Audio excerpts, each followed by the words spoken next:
Lihat nak, hujan segera tiba. Sebaiknya kita pulang ke rumah. Ayo ayah. Tik tik tik, bunyi hujan di atas genting. Airnya turun tidak terkira. Cobalah tengok dahan dan ranting.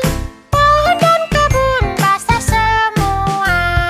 Tik tik tik, bunyi hujan di atas genting. Airnya turun tidak terkira.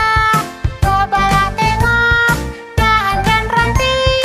Pohon dan kebun basah semua.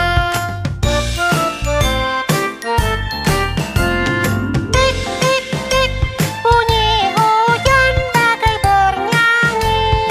Saya dengarkan tidaklah jemu.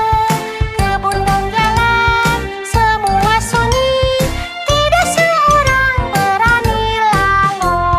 Tik tik tik, bunyi hujan bagai bernyanyi.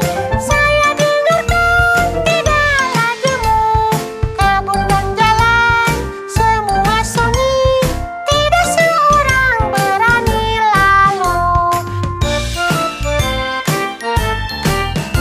Ayah, bagaimana proses terjadinya hujan? Simpelnya, semua air yang ada di bumi ini seperti di danau, sungai, laut menguap ke atas langit dan terjadinya awan.